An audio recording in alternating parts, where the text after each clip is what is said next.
Tu diminui o teu tempo de dedicação, né, por ter escolhido se dedicar aos filhos. Isso vai diminuir tua produção e aí a gente perde competitividade. Justamente nessa época que para a carreira acadêmica, você tem que estar publicando, você tem que estar demonstrando que você pode gerenciar um laboratório e é muito forte sofrer um impacto nesse período. When I was in graduate school and I first told someone that I was going to be having a son, that I was pregnant, a professor from another department came up to me very upset and said, I can't believe you're doing this is ridiculous, this is so typical of Latinas, they always just have babies all the time. E, ironicamente, eu passei a ser mais respeitada pelo meu orientador depois que eu fiquei grávida, sabe? Talvez porque ele pense que o lugar da mulher é ser mãe e ficar em casa. Se tu não cumpre o compromisso porque tu tá envolvido com alguma coisa com a tua filha, que paizão que tu é. E se tu não tá com a tua filha, bom, a mãe vai estar lá, né? Um cientista não tem horário de trabalho. Um cientista não trabalha de 9 às 5. O cientista trabalha o dia inteiro, trabalha de noite, trabalha fim de semana. Agora, eu com 2 filhas, eu não posso. A gente volta ainda pensando muito na rotina da casa, em como que seu filho está em casa, se alimentou bem ou não, se está doente, se não está. Eu acho que quando a gente tem que escolher, a gente já está num cenário de opressão, né? A grande subversão é as mulheres poderem ser as duas coisas, tanto mães quanto pesquisadoras de ponta. No nosso departamento, sempre aquela questão, há anos atrás, vai ter um congresso, é preciso que alguém vá representar o Instituto de Química da URGS, quem vai? Aí uma colega diz assim, eu vou, mas só se eu puder congelar as crianças.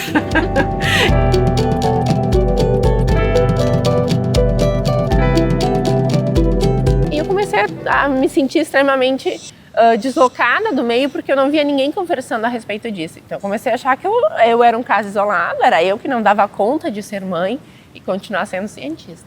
Então eu comecei a conversar com pessoas próximas, daí foi dessa maneira que a gente se uniu para formar o Parenting Science. O objetivo da gente criar o Parenting Science foi, de alguma maneira, por parcerias públicas ou privadas, ter um fundo de apoio para essas cientistas recém-mães. Existiam muito poucos números que pudessem fundamentar o desenvolvimento de qualquer política de apoio ou edital de financiamento. Existem vários estudos em outras carreiras e a academia é um meio particular, a gente tem as nossas características da carreira.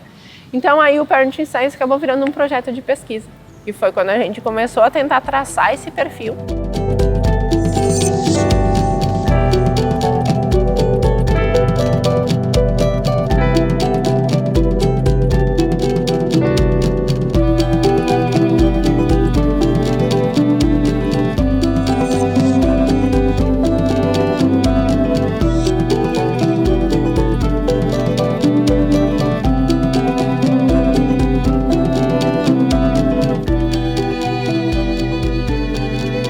Aos poucos, né, a gente tem um pouco dessa desconstrução de que o filho é a responsabilidade da mãe.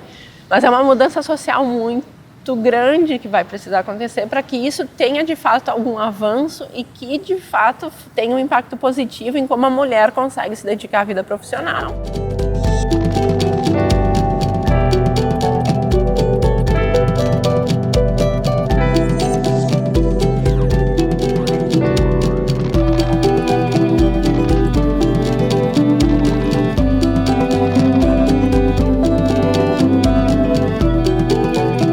O cuidado com a criança é muitas vezes atribuído a uma pessoa ou a 2 pessoas, né?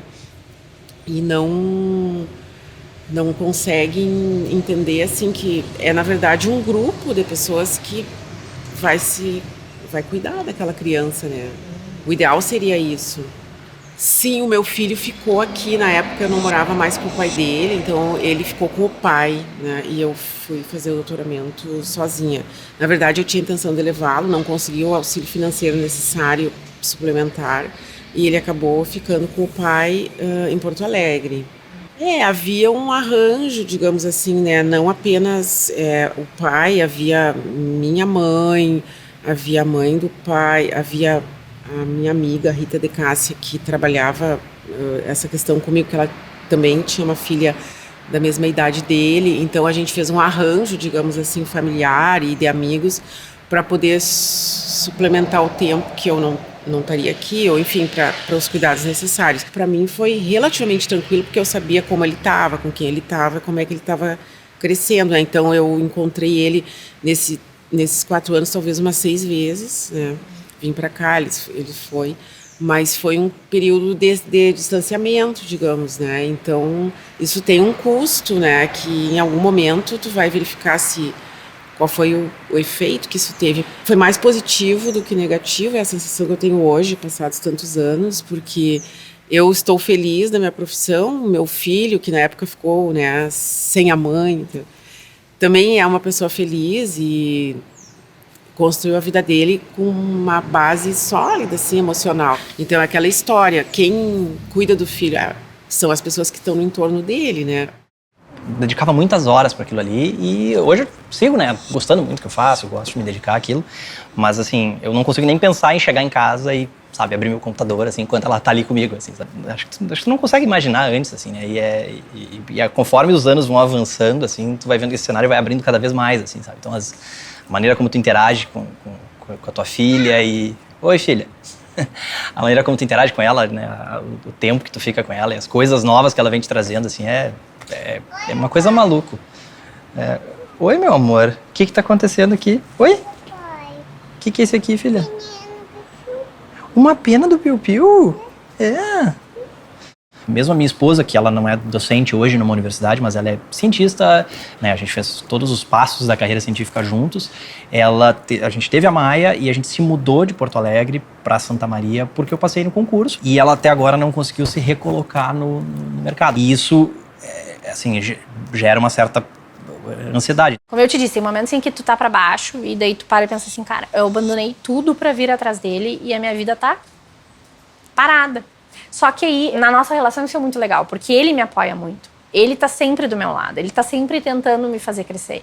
Sempre que eu digo, eu quero fazer isso, vai lá, vamos lá, nós vamos dar um jeito. E nessa mudança toda eu também tô aprendendo a me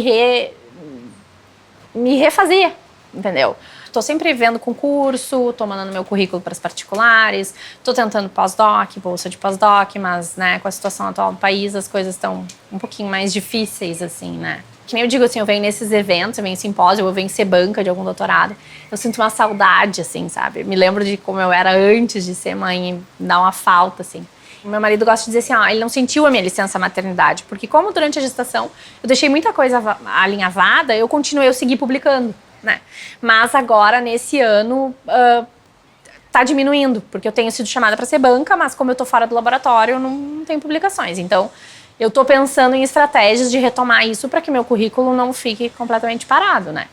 Estava com medo que quando ela ia nascer, eu não ia conseguir trabalhar com o mesmo ritmo que eu trabalhava antes. Então, no dia que minha filha nasceu, eu estava com as contrações, eu submeti 2 artigos nas revistas, porque justamente eu estava ali pensando, ai meu Deus, se ela nascer eu não vou conseguir submeter esses artigos mais. Então eu lá fiquei com as contrações e submeti esses 2 artigos. E um foi aceito, o outro não, mas...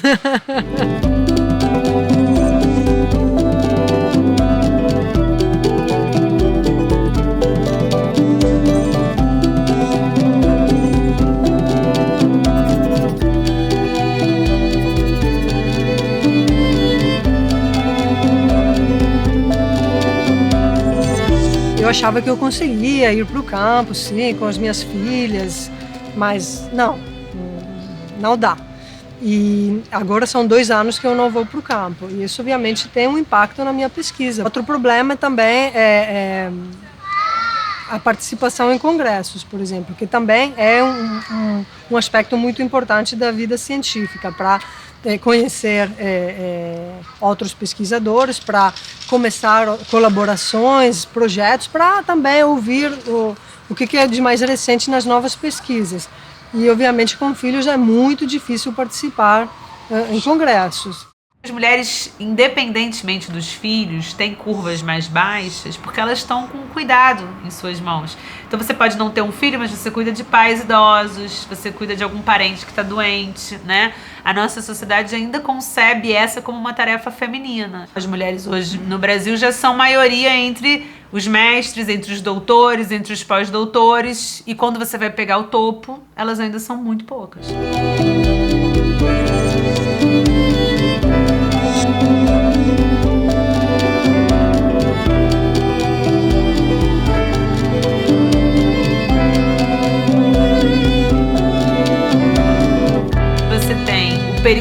formação dos pesquisadores muito encurtado. Você tem pessoas se formando em doutoras com menos de 30 anos. E se ela tiver esse perfil mais competitivo, de logo se tornar professor universitário, ela vai ser convidada a entrar nessa disputa acirradíssima, que é a disputa pelas bolsas de produtividade, muito jovem. E isso traz uma característica muito complicada para as mulheres, porque para aquelas que querem ter filhos, não são todas que querem, né? Para as que querem ter filhos, isso significa que ela vai ser uma competidora em pé de desigualdade com os homens.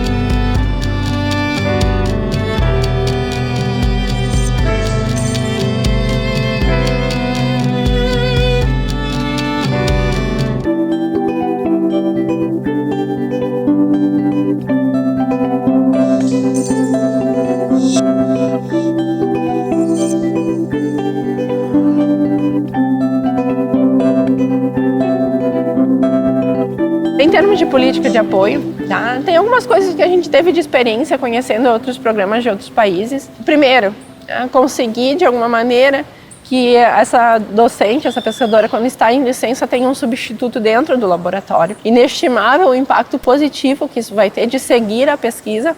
Isso, obviamente, vai ter um impacto positivo na redução da produção que a gente vê que acontece com as pesquisadoras. Having very supportive colleagues and a department chair made all the difference in the world. We used to have faculty meetings that were in the afternoon.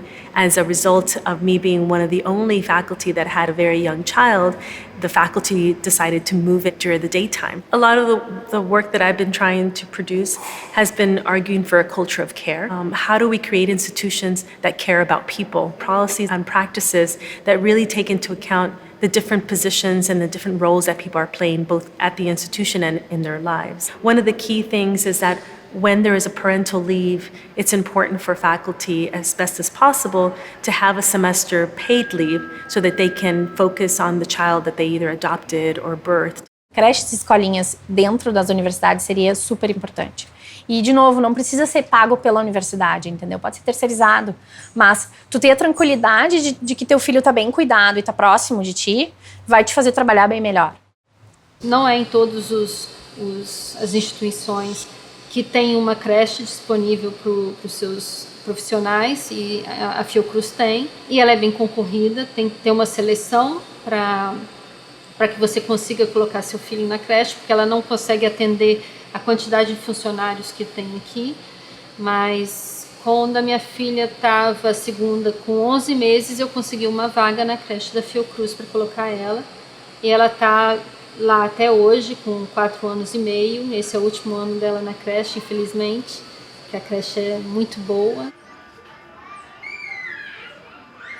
E o que facilita muito, acho que até para as mães que mesmo após 6 meses a criança tem uma dificuldade de introdução alimentar, ela estando aqui no trabalho, ela é chamada para poder amamentar o filho na creche. As alunas da Rural passam por uma situação muito complicada, seja na graduação, seja no mestrado, seja no doutorado. Elas não têm creche, então elas ficam meio se rodiziando. Quem vai cuidar dos bebês? A gente conseguiu que a universidade reconhecesse o direito delas permanecerem nos alojamentos com bebês, com crianças, né? Mas isso não é suficiente. Então é muito importante que as instituições, o CNPq, as agências financiadoras de pesquisa, as próprias universidades tenham políticas em que a maternidade apareça como um elemento. Porque senão a gente reproduz uma ideia de que o cuidado ele é apenas feminino e de que só as mães cuidam, e que se as mulheres optam por ter filhos é por sua conta e risco, e os prejuízos têm que ser todos arcados por elas.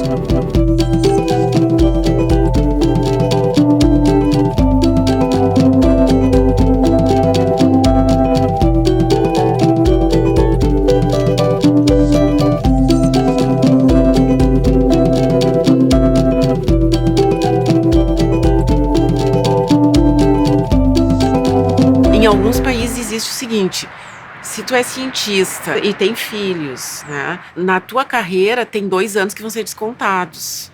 Portanto, coloca lá, eu tive filho tal ano. Aí quando esses pares forem analisar o teu trabalho, eles vão dizer, eu vou analisar 10 anos mais 2, porque os 2 que você teve filho eu vou descontar. E no Brasil não tem isso. Um único caso, que é o caso do Instituto Serra Pilheira, que é um instituto privado, particular, que financia projetos de pesquisa científica, e abriram no ano passado, de 2017, o primeiro edital para financiar projetos de pesquisa de jovens cientistas. Aumentaram o prazo para as pessoas poderem aplicar para esse projeto, no caso de mulheres com filhos. Então, um filho tinha mais 1 ano, 2 filhos tinha mais 2 anos. Uma das medidas mais importantes que poderiam ser tomadas na questão de impactos negativos da maternidade ou paternidade seria equiparar justamente o tempo de licenças maternidade e paternidade. 20 dias realmente é muito pouco. Licença paternidade ainda deveria ser no mínimo 2 meses. Eu acho que isso seria um dos mecanismos mais fortes de equilibrar o jogo, né? Uma pesquisadora africana falou que a melhor maneira de diminuir essa desigualdade é educando os homens. É isso que está faltando, eu acho que mais ainda. Educar mais homens, se conscientizarem de que isso é um problema a ser resolvido. As mães estão muito sobrecarregadas com os cuidados dos filhos. Então, eu acho que uma parte desse debate passa também por desconstruir qual é o papel do homem nesse processo e necessariamente os homens passarem a ter que trabalhar mais. Isso é trabalho.